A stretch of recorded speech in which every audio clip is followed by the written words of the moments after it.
Why do right? women seem to go after the troubled man as opposed to the healthy man? I think it has to do with your past. It has to do with your inner child. I think it has to do with unresolved trauma. I feel, and it is my experience, that when you are with someone, you meet somebody, and you feel this crazy amount of chemistry, like my advice is like run away, because that is not something healthy. That is unresolved trauma.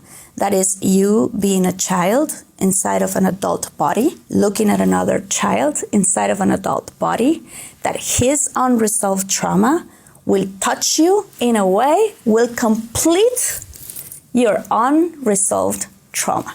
And you're going to learn a lot of lessons, but are going to be painful. So why don't you learn them on your own instead?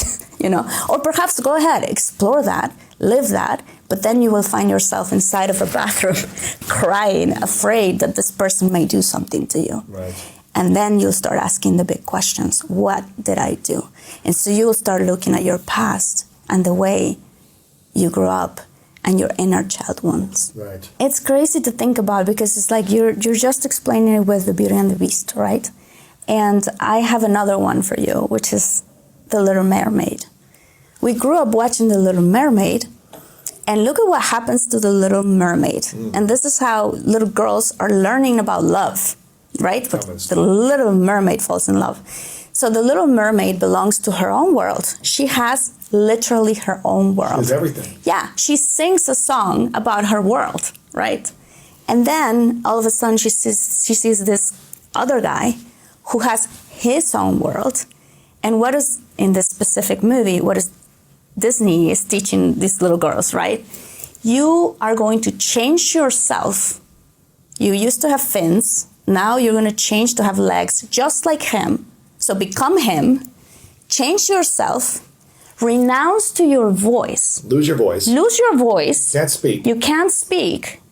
In order for you to belong to his world, use the dresses, dance the songs, and all of these things. And then he is only going to help you and save you if he gives you a kiss. And this is what we learn. Like, we grow up singing these songs. And then all of a sudden, you find yourself meeting a guy that you're like, oh my God, this guy's amazing. Oh, but he lives in a different part of the world. No worries, I'll move for love to that city.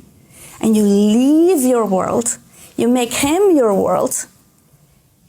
In order to belong to whatever this guy is, you don't know, he may be a beast, right? So then if you start using your voice, he goes, ah, no, right? He screams, he yells, he says, he does. So you start quieting your voice in order to have what? The kiss? Like, this is what we're learning since we're little.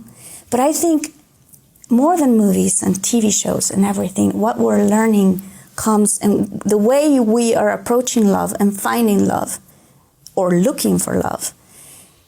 And the people we attract has a lot to do with this 5 inner child wounds, that if we don't assess them before getting into a relationship, you will continue to attract the same guy.